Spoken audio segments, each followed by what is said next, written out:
जादुई तीन परियां। एक बार की बात है, पृथ्वी लोक से कोसों दूर परी लोक में तीन छोटी बड़ी बहनें रहती थी। उनके नाम थे जैस्मिन, ट्विंकल और डेजी परी। वह तीनों आपस में बात कर रही थी।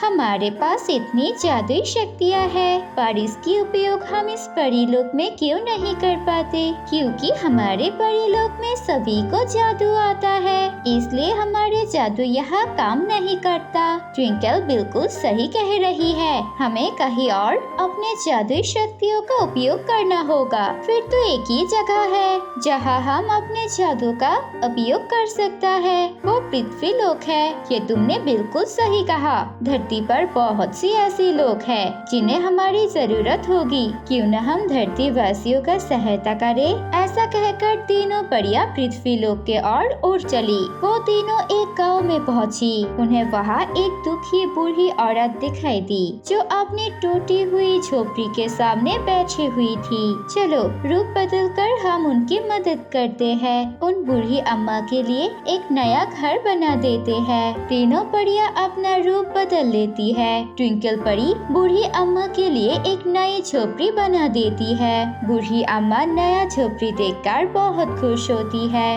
और रोते हुए उन तीनों परियों को दुआएं दी। चलो हमारे जादू किसी को तो काम आया, चलो आगे चलकर देखते हैं। जब तीनों परियां गांव में घूम रही थी, तभी उन्हें किसी की रोने की आवाज सुनाई दी। अरे ये तो किसी के रोने की आवाज है। ये आवाज तो सामने वाली घर से आ रही है। चलो चलकर देखते हैं। तीनों परियां उस घर के पास गए और चुपके से खिड़कियों से घर के अंदर झांका। उन्होंने देखा एक लड़की कमरे में अंदर बैठकर रो रही थी।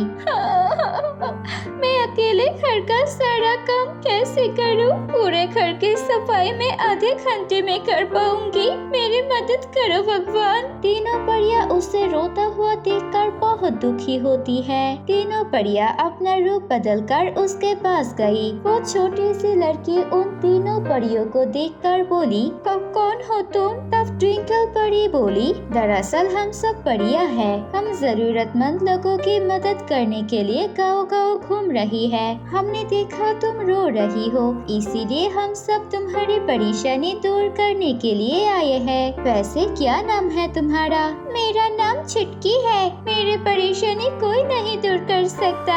मेरी सौतेली माँ बस आती ही होगी। अगर मैंने समय पर ये घर साफ नहीं किया तो वो मुझे बहुत मरेगी। बस इतनी सी बात। ये तो हमारे लिए चुटकियों का काम है। तुम वहाँ आराम से कुर्सी पर बैठ जाओ, घर की सफाई हम कर देंगे। चुटकी चुपचाप जाकर कुर्सी पर बैठ गई। देखते ही देखते तीनों परियों ने घर का सारा काम मिनटों में कर दिया। ये देख चुटकी हैरानी में पड़ गई। ये देखो चुटकी, हमने तुम्हारे काम कुछ ही मिनटों में कर दिखाया। अब तुम्हें अपनी सौतेली माँ से डरने की कोई जरूरत नहीं है। अब सबने मेरी मदद की, उसका धन्यवाद। चुटकी, आज से तुम्हें जब भी हमारी जरूरत हो हमें बस याद कर लेना। हम जहाँ भी होंगी तुम्हारे मदद के लिए आ जाएंगे। तीनों परियां चुटकी की मदद करके वहाँ से चली गई। सौतेली माँ कमरे को इतने साफ देखकर बोली, अरे ये क्या, इसने इतनी जल्दी घर का सारा काम कैसे खत्म कर लिया?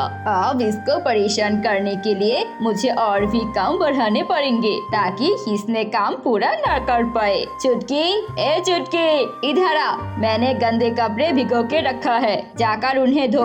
उसके बाद खाना बनाने की तैयारी कर। सारा काम जल्दी हो जाना चाहिए। मैं कमरे में आराम करने जा रही हूँ। चुटकी मन ही मन बोली, इतना सारा काम मैं अकेले कैसे करूँगी? मैं जल्दी से परियों को बुलाती हूँ। फिर चुटकी परियों को याद किया। कुछ ही पल में तीनों परियां वहाँ आ पहुँची। चुटकी परियों को सारी बात बताती है। फिर तीनों परी जल्दी जल्दी सारा काम खत्म करके वहाँ से चली गई। उसकी सौतेली माँ चुटकी को पुकारा, अरे करमजली, काम खत्म कर लिया? माँ, सारा काम हो चुका है और कुछ करना है। इतनी जल्दी तूने काम खत्म भी कर लिया और खाना भी बना लिया? सौतेली माँ ने जब खाने की टेबल पर देखा तब बोली, अरे खाना तो दिखने में बहुत स्वादिष्ट लग रहा है, जरूर दाल में कुछ काला है। इतनी जल्दी और इतना बढ़िया खाना, ये तो कोई जादू लगता है। कल देखती हूँ ये मेरा दिया हुआ काम कैसे पूरा करती है। अगले दिन, चुटकी, मैं बाजार जा रही हूँ, ये 2 बोरियां है। इन बोरियों में चावल और दाल मिले हुए हैं। शाम तक इनमें से चावल अलग और दाल अलग करके रखना, समझी? ये कहते हुए सौतेली माँ बाजार चली गई। उधर चुटकी सोच में पड़ गई। सौतेली माँ मुझे कैसा कठिन काम दे गई। मैं चावल और दाल कैसे अलग कर पाऊंगी? मैं एक बार उन मददगार परियों को बुलाकर पूछती हूँ, शायद वो ये काम कर पाए। चुटकी ने फिर से उन परियों को याद किया और देखते ही देखते उन तीनों परियां वहाँ आ पहुँची। क्या हुआ चुटकी, तुम आज बहुत ही परेशान दिख रही हो। आज काम ही कुछ ऐसा है। सौतेली माँ ना जाने मेरे पीछे क्यों पड़ी रहती है। आज उन्होंने मुझे चावल और दाल एक साथ मिले इन दोनों बढ़िया दी गई है और शाम तक चावल और दाल अलग अलग करके रखने के लिए बोली है।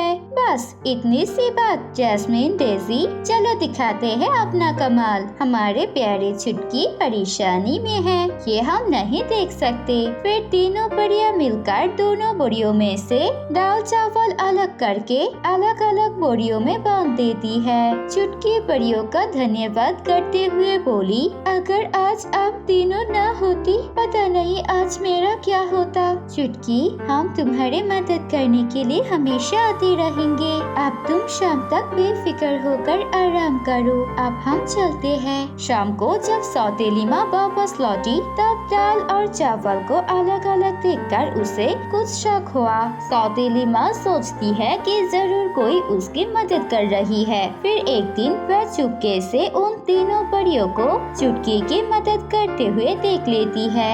अच्छा, तो ये बात है, ये परियां इसकी मदद कर रही है। तभी तो मैं सोचूं ये इतनी जल्दी जल्दी काम कैसे कर लेती है। इस बार जब ये तीनों परियों को बुलाएगी तब मैं उन्हें अपने कब्जे में कर लूंगी और उनसे मनचाहा काम करवाऊंगी। ये कहते हुए सौतेली माँ उन तीनों परियों को कैद करने की तरकीब सोचती है। फिर अगले सुबह, देख चुटकी, अगर तूने परियों को नहीं बुलाया तो मैं तुझे जान से मार दूंगी। चुपचाप उन तीनों परियों को बुलाकर बोल कि इस बड़ी संदूक की सफाई करनी है। पर माँ, वो मेरी मददगार है, मैं उन्हें धोखा नहीं दे सकती। जल्दी बुला उन जादुई परियों को, नहीं तो तेरा खैर नहीं। मैं कमरे में जाकर छुप जाती हूँ, जल्दी बुला उन्हें। सौतेली माँ के डर से चुटकी रोते हुए तीनों परियों को बुला लेती है। तब वहाँ सिर्फ 2 परियां आई। क्या हुआ चुटकी, तुम्हारे सौतेली माँ ने तुम्हें कुछ कहा क्या? तुम रो क्यों रही हो? रोना बंद करो और हमें बताओ क्या हुआ है। माँ ने आज इस बड़ी संदूक को साफ करने के लिए कहा है, पर आप रहने दीजिए, मैं खुद कर लूंगी। मैंने ऐसे ही आपको याद कर लिया था। चुटकी ने उन्हें रोकने की बहुत कोशिश की, पर उन दोनों छोटी परियां संदूक के अंदर घुसकर सफाई करने लगी। तब सौतेली माँ तुरंत आकर उन संदूक में ताला लगा देती है। चुटकी, संदूक खोलो, हम दोनों अंदर बंद हो गया है। माँ, संदूक खोल दो। छोटी परियों ने आपका क्या बिगाड़ा है? वो तो मेरी सहायता कर रही थी। माँ, मैं हाथ जोड़ती हूँ, उन्हें आजाद कर दो। ये कहते हुए चुटकी रोने लगी। तभी अचानक वहाँ ट्विंकल परी आ गई। क्या हुआ, तुम रो क्यों रही हो? मेरे दोनों बहनें तुम्हारी मदद करने के लिए यहाँ आ गई थी। मैं कहीं और गई थी, किसी और की मदद करने। कहा है मेरी दोनों बहनें। तभी संदूक में से आवाज आई, हमें बाहर निकालो ट्विंकल, हम अंदर है, हमें बाहर निकालो। ट्विंकल परी ने अपना जादू से उन दोनों को बाहर निकाला। दोनों परी ने सारी बात ट्विंकल परी को बता दी है। तब ट्विंकल परी सौतेली माँ से बोली, तुम्हें शर्म नहीं आती? छोटी सी बच्चे पर अत्याचार करते हो। बोलो, क्या सजा दे तुम्हें? यदि आज के बाद तुम छुटकी पर जरा सा भी चोट पहुँचाया तो तुम्हें बंदरिया का रूप देकर जंगल में छोड़ देंगे। फिर उम्र भर जंगल में भटकते रहना। नहीं नहीं, मुझे माफ कर दो, मैं आज के बाद छुटकी को तंग नहीं करूँगी। उस दिन के बाद से सौतेली माँ ने छुटकी को परेशान करना बंद कर दिया। अब छुटकी खुशी खुशी अपने सौतेली माँ के साथ रहने लगी। मेरे प्यारे दोस्तों, कैसी लगी आपको हमारी ये कहानी?